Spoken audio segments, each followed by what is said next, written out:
tell me anything. Or if I refresh that,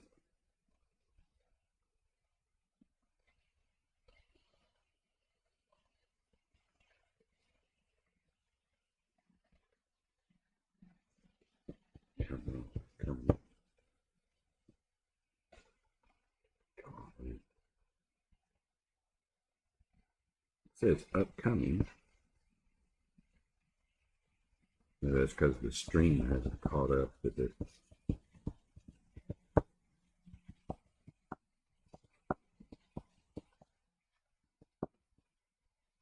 There again.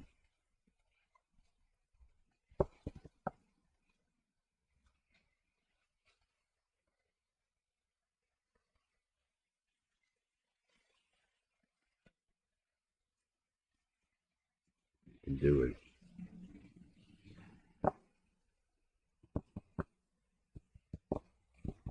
Maybe you can't do it. I don't know.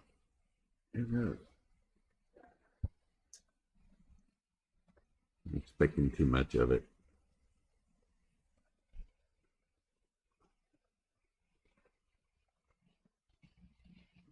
Now it says it's live. Well, I guess I'll go ahead and start. One of the things I noticed in this, sometimes I go in here. I mean, I think a lot of people are experiencing a similar thing. Sometimes I'll go in here into content and click it and go over, and it'll say it's unavailable. And then I wait like 10 minutes and it's there. So sometimes this thing is kind of cuts out on you. I don't know exactly why. Probably because at the beginning of the semester, not only the computer services over here, and our Blackboard actually is not located on our campus. It used to be. Now it's on an Amazon server, which may be out of Virginia or Ohio. I don't know.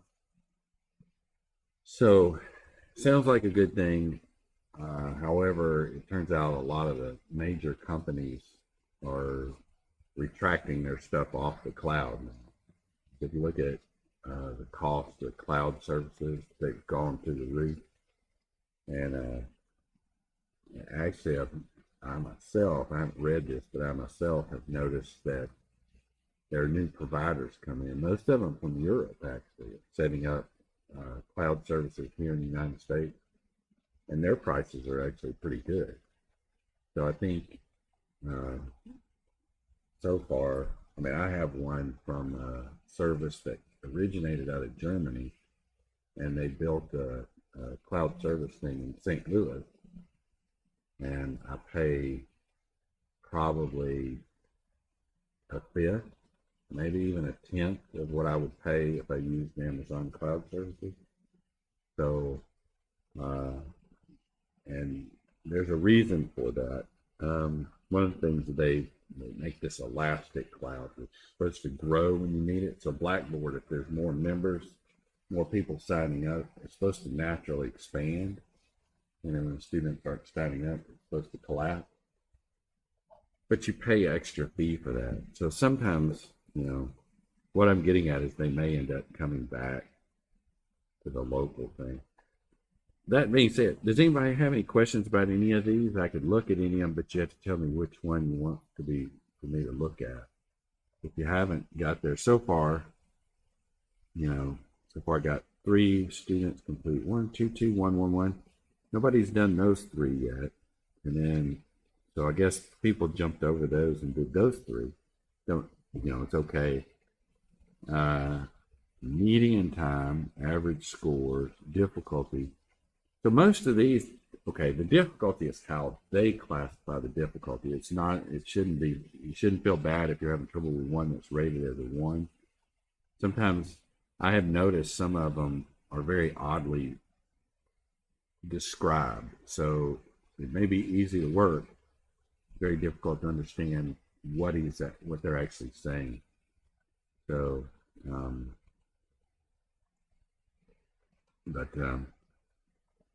if nobody has any questions, I can just keep rolling along. And since I have this, let's see if I remembered to keep the books on hand. If not, I know exactly where they are. You just see, it doesn't look like they are saved in the session, maybe. So, okay. The computer itself is not moving very fast. Okay, let's move to here, into here. Maybe that's what's slowing it down as well. Okay. Okay. So if there's somebody that you look at and you say, I really want the statics book, the physical copy. Now I know I'm making you do this other one, but you can go buy the PDF version or the hardback version for a couple bucks. So if you just have to, there are some people. I had a person last semester, even though we did this, he said, I'd like a physical copy. And so he went and bought like the 12th or the 10th edition. He paid $2.75 for it. So, I mean, sometimes, that can be beneficial. So this is a PDF version. And I think this is from 14. This is a couple of editions ago.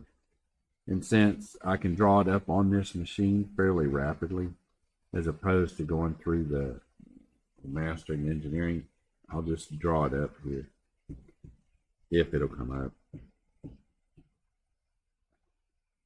Okay, it can do it. This thing is slow. I'm not gonna go through. Sometimes I go through and reconfigure the software, but I'm not going to risk that at the beginning of the semester. Okay. You can display it now whenever you want to. I may just go ahead. Okay. Wait, no. Okay, so what is the deal here? Good grief, come on. I wonder if it's because this thing is accessing the camera as well. Let's try that. See if that relieved. But then the light didn't go off. That didn't do anything. Come on, man. Oh, crap. Well, guess we will be going through the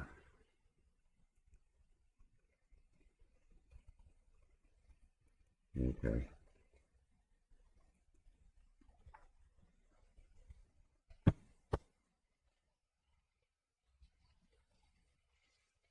my God. Here, we'll just pick one of these problems then. How about that? We got to get something coming up.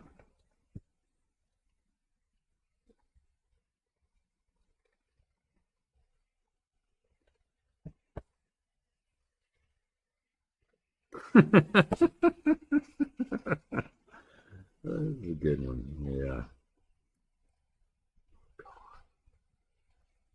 Let's try that. Don't tell me session unrecognized.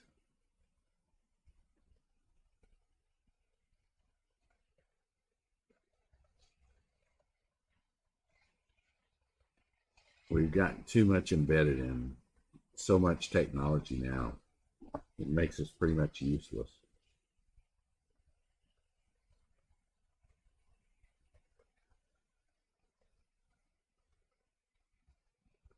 Oh my God. This is just ridiculous. Did that ever come up? Did anything come up? Crap.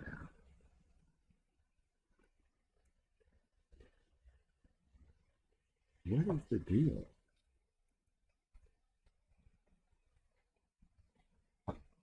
Okay, well, I'm just going to go on what I know. Okay, so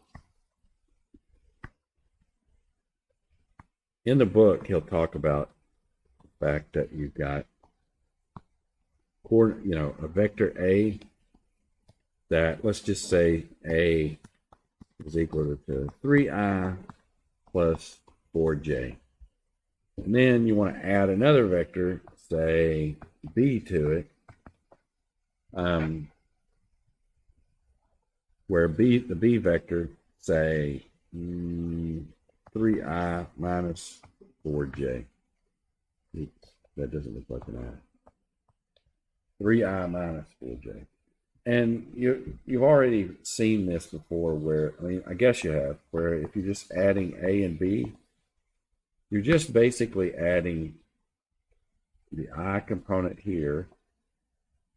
So what you get is equal to 3 plus 3i, and this comes from these, and then you add the j component, a minus 4 and a plus 4. And that's kind of interesting because then you get 4 minus 4, or plus 4 minus 4, j, and then in this particular case you get 6i, and that's it. So I didn't draw these exactly.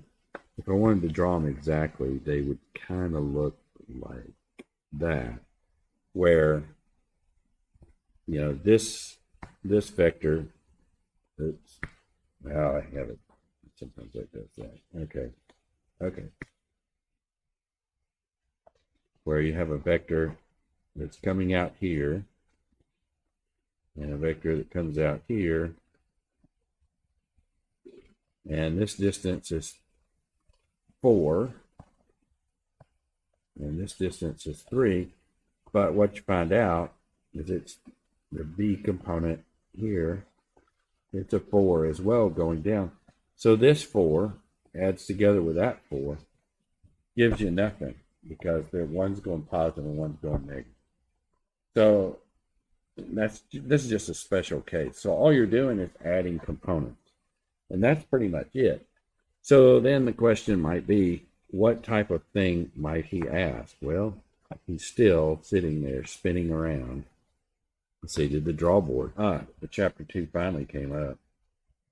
So essentially, okay, so this is so if you go back to what we talked about the first time, he'll start talking about vector operations. These are the operations where you line them up, you put them in a parallelogram. What you'll see is after a couple pages, okay, so if you have a minus sign, you can scale a vector, you can flip it, you can take an original vector, double its length. Instead of walking 1 mile that direction, you walk 2 miles that direction. Well, if you walk 1 mile in this direction and want to return, you walk a negative 1 mile, you come back to your origin. So, when you look at it, there's the parallelogram law. I don't know if you consider it a law or just a fact, It's essentially two vectors can be added together. This vector right here is essentially a copy of that one.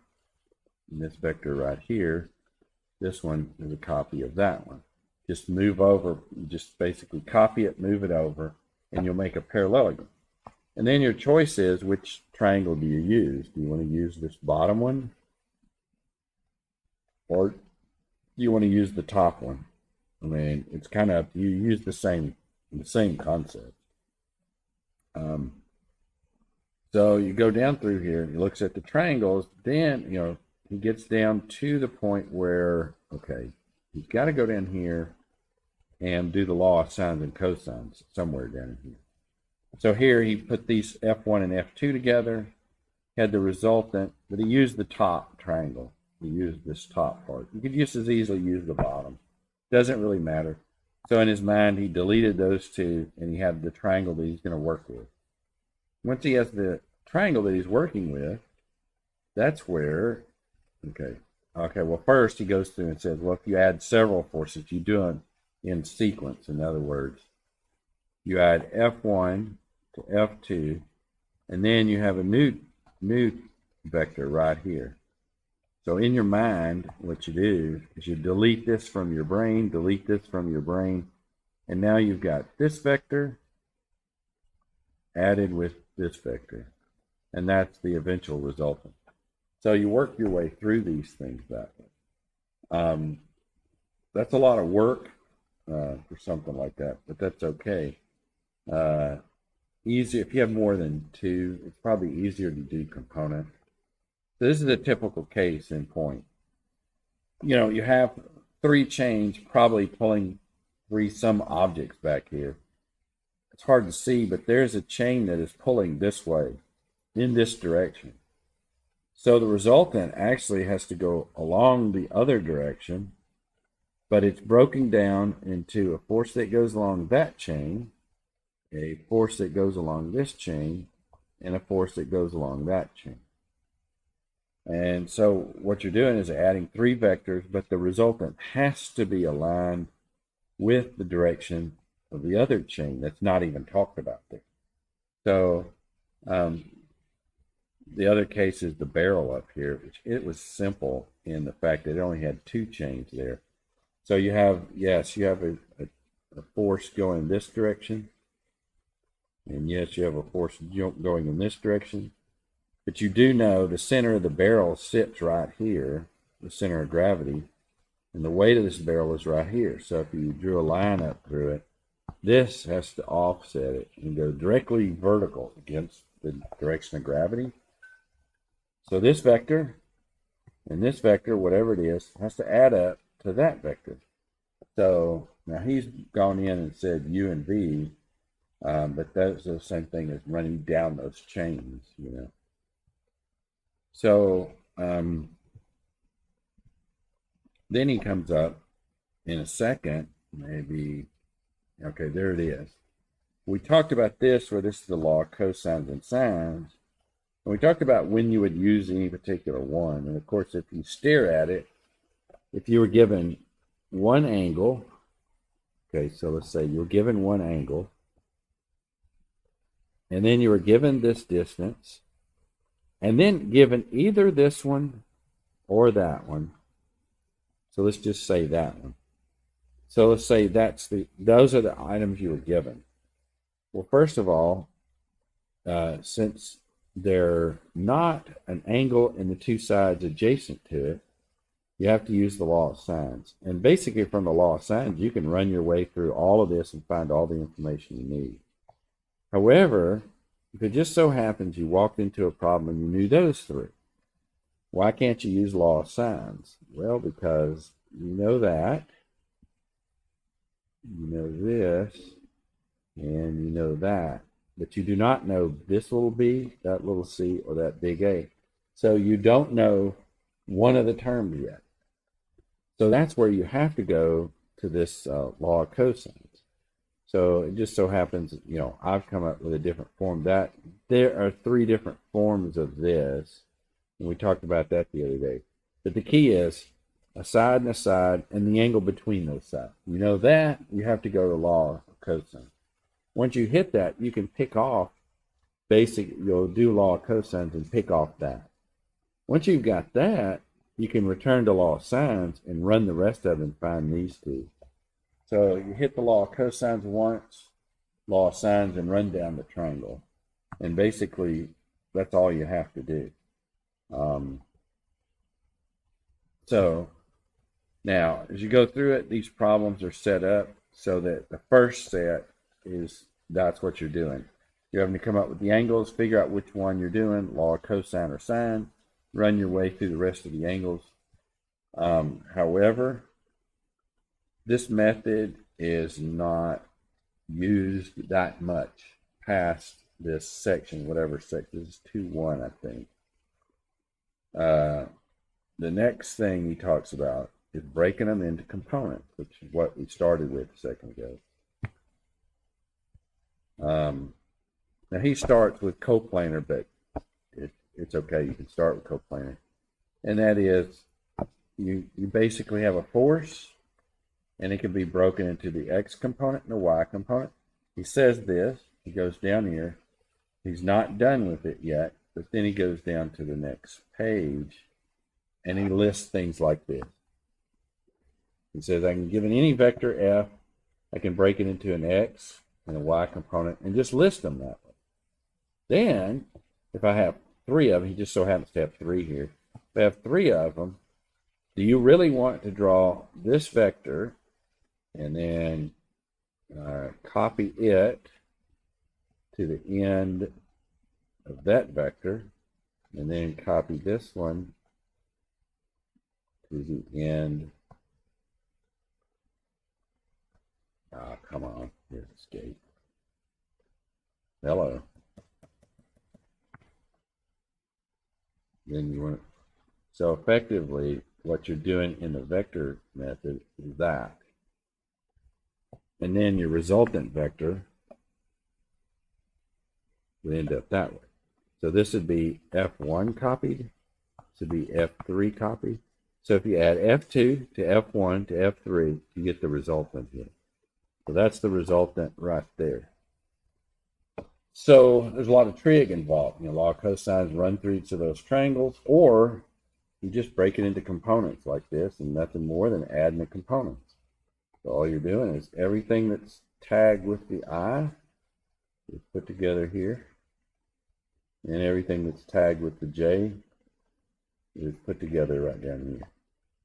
And then you just add them together and having the results of all of them. And then essentially that's all he's saying. You're summing all the forces, and you're going to have the resultant in the X direction and the resultant in the Y.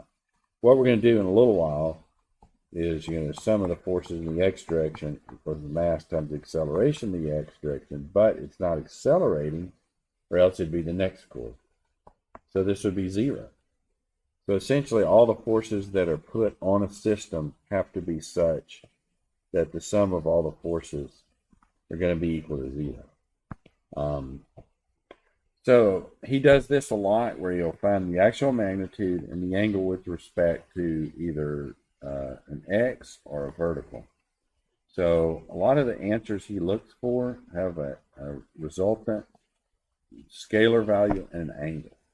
So he likes to do that. I mean, that's okay. So there are some work problems. Let's go in and just hit one of the work problems, or unworked problems. Now, there's something, okay, let me find one that has the most, okay, I'm trying to find something that has the most complex thing on it. Maybe this one, because this one, let's see, if I can find one more complex. I want 3 values on it, and I want some weird angles. And I'm not finding them. But I guess that's the best one so far. Was it that one? No. And that's 45 degrees. Okay, so let's just do this one. 45 degrees is not as fun, but that doesn't have a ratio on it either. Crap, I want to do just one that has... Okay. Guess maybe it was that one. Here, we'll do that one. So what I'll do... Oh, give me my screen back. Okay, I hit the thing. Let's go. Okay. Oh God, this thing is slow. Okay. So let's head off over here. Okay. So what we want to do is obviously find the resultant force. So what I'm going to do is I'm going to write this thing down real quick, and then I'm going to go back and kind of describe it. So I'll start with F1, because that's obvious. I mean, you don't have to start with F1, but you might as well. Here. So F1 will be, oops, I want to make that a little smaller. 4/5 of 850, because F1's magnitude is 850. And why is it 4/5? Because this distance is 4 compared to that distance. So it is true, you can go back, and I've seen people do this, where they will go find this angle and use it, but what you should end up with is the ratio of this to this for the X, and then the ratio 3/5 850 J. And so that'll give me F1. F2, I'm going to throw you a curveball. Okay, it's 625. And I'm going to say, here's your curveball, 60. It's minus cosine 60, I. And it's also minus 625 cosine 30, J. I'm going to come back and explain this because I'll throw in something that I think they should cover earlier, but they don't. And then F3, okay, 45, okay, it goes backwards, minus 750 over square root of 2. And I'll come back and explain this in a second, plus 750 over square root of 2j. I'll come back and explain this one. So I'm boxing them so I can draw an arrow to the right and go out to the right and explain both those. So then I'll just say F resultant. Well, it's nothing more than 4/5 of 850 plus, well, actually, since there's a minus sign right there, I've got to use the minus sign, minus 625 cosine 60, sorry, and then minus 750 over square root of 2, which I'll explain that in a minute. So that's my I component. What did I do? To get that, I did this. I basically came up here and got all those, and then I wrote them all right there. So obviously the next thing I'm going to do is I'm going to go up here and get all these, and I'm going to write them over here, I guess. So, okay, so then what I'll do is just do that. And then it's just a matter of copying. 3/5, 850 minus 625 cosine 30, and I'll explain that in a second. And I'll explain this next one, 750 over square root of 2, and then j, and that's it. So now it's just a matter of putting them in your calculator. Now this is what I was laughing at everybody about, is that it's kind of making fun of them, but you know, you're in a different arena now, you're different world, so to speak. So I'll just do, let's see, did it copy it down correct? Okay, now this photo math thing, it wants to see the degrees there, or it will calculate it incorrectly. So let me see if I can do that. So yeah, put it in there. So this gets about 261.4 I plus, I don't know. I don't even know if this is right, but especially I'm not doing a good job double checking what he put in there for me. Oh. Okay, wait a minute. It did recognize that. That's really weird. Okay, minus 945, and I don't feel like writing the decimal spot, so I just, now, what did I do with those two? Those two that I boxed. So first of all, does that make sense? You're just putting those in. I don't know if I put that. I just made photo math calculator. If it took a picture and it changed the numbers, and it could be, so if you're do that, you better make sure that what it's writing down is what's actually on the page. That's the first thing I would say. Past that, I think we're okay. So with that in mind, is there any questions on that, on this stuff? And then I'll answer the questions associated with these two. The bottom one I'll take off first, and that is this. Anytime you see 45 degrees, that's kind of your friend. So let's say that's a vector of length 10, and this is 45 degrees.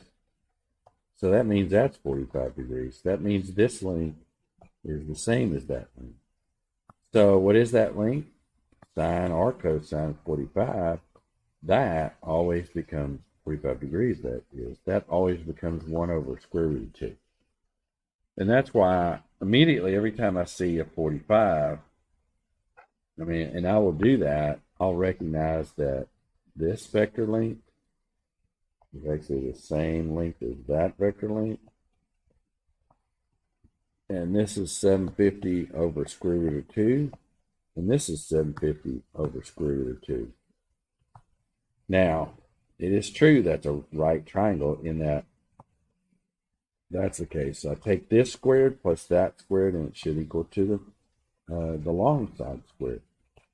So 750 squared over square root of 2 squared plus 750 squared over square root of 2 squared becomes nothing more than 750 squared and the square root, or 750.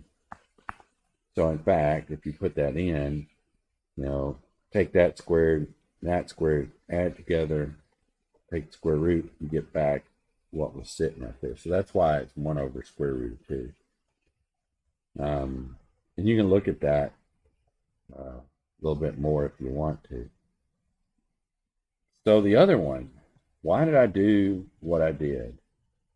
And that's a little bit more discussion that I think I'll go ahead and have, because I think it's kind of instructive, because you're going to do it anyway. So, hey, you look here and you're sitting there watching this from your chair and you're like, what the crap is he doing? There's a 625, that's not important, but the 30 degrees. But the guy grabs a 60 and then he grabs a 30. So why did he do that? And with that, I'll give you a quick description of what is dot products, because you're going to end up being there anyway. So what I'm trying to do is, I'm not trying to change the way you think about all this stuff, but I'm trying to give you an option to see which one of these two you like better. So you've always been taught, and I was too when I got to your level, sine, opposite, hypotenuse, and all this sort of stuff. So when you're in trig or whatever it was, some people, you can get through without taking trig, because I think they put it in pre-cal now. And so you got this thing, you got a vector out here, it looks like that. Say it's some 30 degrees. And, so here's your triangle. So let's say that's 10. So what is this, the bottom part here? It's 10 cosine 30. And this is 10 sine of 30, okay? And that's the way you were kind of trained initially to think. You were looking to see, was it this over that, or was it that over that? And that dictated whether you were going to look at the sine or a cosine. So there's another way to think about this too. And it's basically associated with, you might as well get used to it. So you got a vector here. So let's say you have a vector A, and you're going to dot it.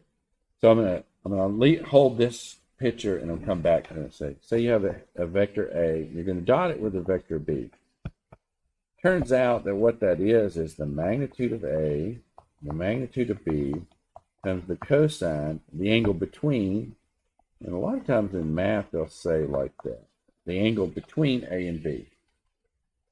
So here, to kind of make sure that these two are not associated, we'll just move this down the page and say this is kind of a new discussion right here. So you got an A. Let's just make it up. I'm going to say 4i plus 3j. Or actually, let's do 3i plus 4j. And I'm going to say B. Here's a B. It's equal to 4i plus 3j. So you got two vectors sitting there. Okay, so I don't know what you've had as far as dot products are concerned. But the dot product, if I basically grab this as the written vector, grab this, and draw them down here and say, well, I'm going to focus on the left-hand side right here. A dot B. So I'm going to forget this one for the moment. I'm going to say A dot B is equal to 3I plus 4J dotted with 4I plus 3J. What did I do? I actually took that, and I took that. I put the B right here. Okay, so I should get rid of both those. I took the A, stuck it right here. Took the B and stuck it right there. Now, if you go back to just general math, whatever, I don't know. Sometimes I don't know what to call those, but I'll multiply or dot these two, then a dot, these two, then a dot, these two, then a dot, these two.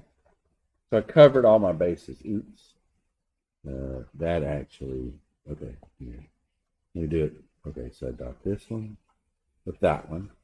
Then I come back, dot this one with that one, and this one with that one. You've done that before where you do, just like 3 plus 2 times 2 plus 3. Well, 3 and 2 is 6 plus 2 and 2 is 4 plus 3 times that's 9 plus 2 times that's 6. Or you could just say 5 times 5 equals 25. Now, I hope this turns out to be the case. So it's 12, and that's what? 13 is 25. So it's the same thing. It's just that you're doing it piecemeal this way. You're doing it together. Well, we can't do it any other way but piecemeal because of some math issues up above. So we're going to piecemeal this thing.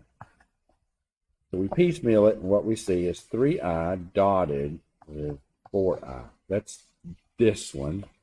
So now that it's that one, I'm going to remove it. And then I'm going to go in, I'm going to add 3I dotted with 3J.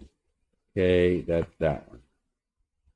And then I'm going to go in, I'm going to do 4J dotted with 4I. And that's that one. And then I'm going to do 4J dotted with 3J. And that's that. So I got 1 dot product, I got 2 dot products, I got 3 dot products, I got 4 dot products. Now, the definition never changes. So this thing right up here always is true. Okay. Cosine between, this is going to be interesting because now I'm looking at this individually. So I can argue that I can take this 3 and this 4 and just pull it out in front. And I'll do it for this first one. So 3 times 4 I think is 12. Let's see. That's 12 times I dot I. That's the first one. So I dot I, what's the magnitude of the I vector? Or the J? It's just 1, right? So what's the angle between I and I? So essentially I'm taking this vector, which is length 1. I'm dotting it with another vector that's length 1, pointing in the same direction. The angle between those is 0. Cosine of 0 is 1.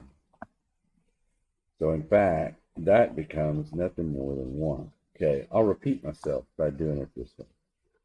So I'll say I dot I is nothing more than the magnitude of I, cosine of the angle between the I vector and the I vector. 2 vectors that point the same direction. That's 0. Cosine of 0 is 1. That's 1. And that's 1. So in fact, I dot I, by definition, is 1. Say the same thing about the J. So J dot J is 2 vectors that point exactly in the same direction. So the angle between them is 0. Their lengths are 1. And so you get a 1. So the only other term you get out of here, the equation, is up here. And that's a 12. And j times j is 1. I can put in there 1, but it really doesn't matter. So here I have I dot j and a j dot. I dot j is equal to the length of I, which is still 1, the length of j, which is still 1, cosine of the angle between the I vector and the j vector. That's 90 degrees. Cosine of 90, you gotta remember cosine starts like this. Starts up here, hits 0 there. You're gonna rain in that. 90 degrees, 180, it reaches the bottom, goes back. So essentially, that just gets you nothing more than a 0. So that means that's a 0. Okay, so if you sit there, the point I'm getting to is how do you do these component-wise? Okay, so that means that's 0 and that's 0. So what did I do? Here's what I did. Now look at these two components, and I want to take A. Let's see, here's the final thing. If you just look at it and say A dot B, nothing more than this component times that one, plus that component times that one. So it's nothing more than 3 times 4 plus 4 times 3, or I think that's 24. So that's what the dot product is. Component-wise, you take it. I know this is probably a week or so early. You'll find this same thing later in the book, but I'm going to show you how to use this to see through things a little quicker. Give me a minute or so more. So you see that. Well, now that you see that, I mean, you could go in here if you wanted to. What's the length of A? Do you know what the length of A is? It ends up being 5, right? 3, 4, 5 triangle. Length of B, 3, 4, 5. So if I want to find the angle between A and B, then what I have is 24 equals to 5 times 5, length of A, length of B, cosine of the angle between A and B. I don't know what those are yet, but all I know is I basically can do this. Cosine AB is equal to 24 over 25, and the angle between it, I think, is just a few degrees, because those, like 10 or 12, because those two vectors are kind of close to each other. So they're not, they can be further away. But now, how to use this in your everyday thinking to get rid of this, the way you've been trained. Here's the way I like to do it. So I still know that's right. I know A and B, and I know this equation. This is my equation. So I've learned now these two things, and I'm looking at these two things together. And now I go back to a triangle. Just regular old triangle. Okay, so here's my triangle. Here's my vector A, and here's my vector I. And here's my vector J. So these are components. Now, if I want to do this, A dotted with, instead of B, I want to dot it with I. Let's start with I. Equals to the magnitude of A, the magnitude of I, cosine between the angle between A and I, that's this one, right? So if this happens to be 30 degrees, and the length of A happens to be equal to 10, then what you get is 10, because that's 10, cosine of 30 is equal to, what is this? Now let's take a look at this and write it out. A should be the A component in the X direction times I, plus the A component in the Y direction times J. If I dot the I only get this component. So the X component is basically that. Okay, now, if I turn around and dot this A with J, and I'll show you a simple way, thought process, and I use this also a lot of times, cosine between A and J. Now, this becomes AY. because I'm dotting A with the J. I only get that component out, put right there. It's the A, magnitude A, which is still 10 and above. Cosine of what? It's not 30 anymore, it's 60. Why is it 60? Because 60 and 30 give you back 9. Now in mathematics, they do something really weird. They say projection. We're projecting this onto that. And if you take, what's that called? Linear algebra? There's a lot of projection. What is a projection? Projection is nothing more than this. In my mind, this is all it is. Here's the sun right up here. Well, that's a bad looking sun. So here, make a big old fat sun. Here's a big sun right here. It's shooting a ray down. It hits this, and so it shows a shadow right down here of a certain length. It's projection. A projector, a sun. It's basically a shadow. When you do a dot product, you're always projecting something. You're projecting this vector right here onto this direction. You can put the sun over here, and the light comes across, and it projects a shadow over here. So essentially, this dot product is nothing more than a projection. What angle is the sun? Okay, so if it's projecting here, it's projecting through an angle. What is it? You're projecting through an angle. That's the length of the thing. This is the shadow on the ground. That's the angle that, or this is the angle that it's projecting through. The cosine is always involved in a projection. Sine is never involved. So, in fact, if you want to just look at the drawing, then when I see that drawing, I start seeing, okay, I always think projection. I think, okay, I know this. I know that is the cosine, this, cosine 30, because it's projecting onto that. I know this is 60. I know that's projecting onto here. And so I see cosine of 60. So that's why you see what I wrote here. I projected. Did I project the wrong way? No, I projected 60 onto here. So I projected it on through the 60 degree. It happened to be going to the left, so I stuck a minus sign here.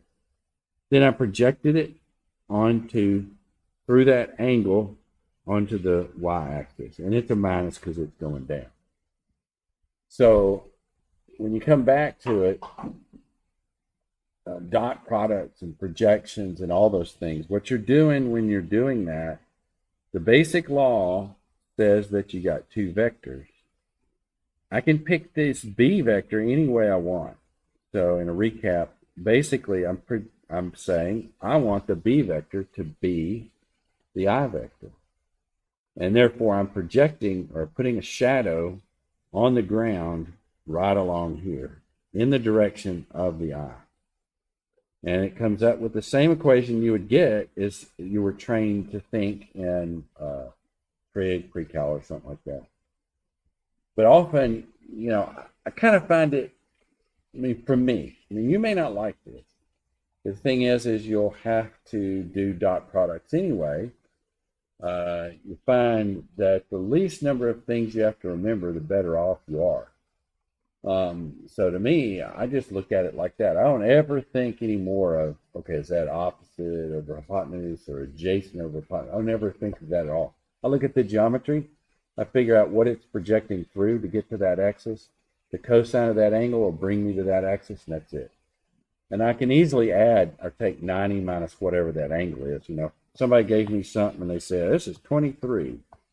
You know, then I can just say 90 minus 23 is this. I'll take this vector, project it through that, take that vector and project it through that, and I'm done. So when I do problems, I never break them down to sine, cosine. I use the dot products. It gets you familiar with things as well. In linear algebra, you know, this holds in so many areas that it's not even funny. It even holds in functional calculus and stuff like that. So to me, now the definition is a little bit different. How you carry about the multiplication is a little bit different in functional analysis, but it's kind of the same thing.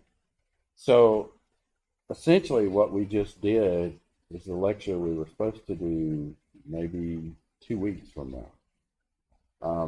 So I embed myself as quick as I can in some of that. and get us there as quick as I can. I think that way. I lecture that way.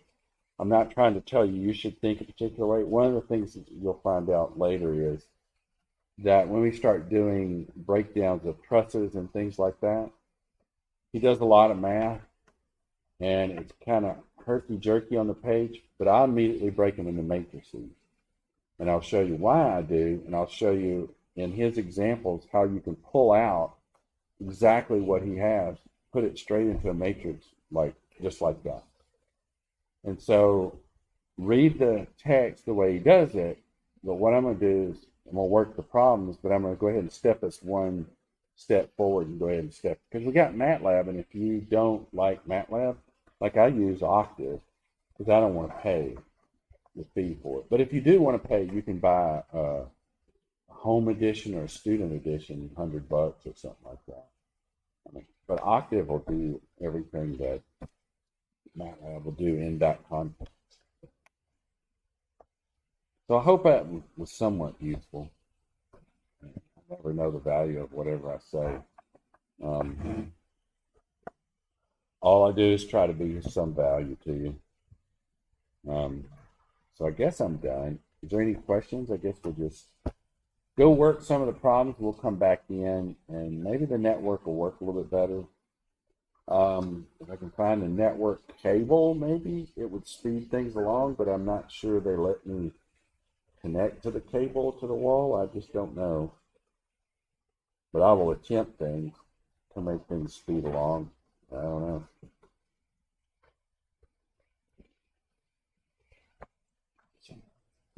Uh-huh. Oh, like right there? I'm on. Yeah.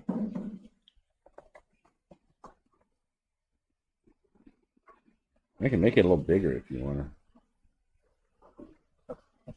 Now, this is being streamed, so if you go back to the YouTube, you can see the lecture again. If there's something... Just memorization. Yeah. So if you just want to look at it again, it's all there. Should be all there. I can look and see last... Man, this internet is slow.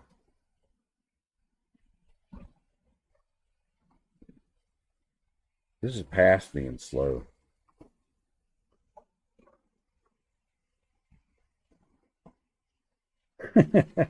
This is terribly slow. I don't know what's going on. Before homework 1, there's like this introduction to. Yeah, You don't have to do that.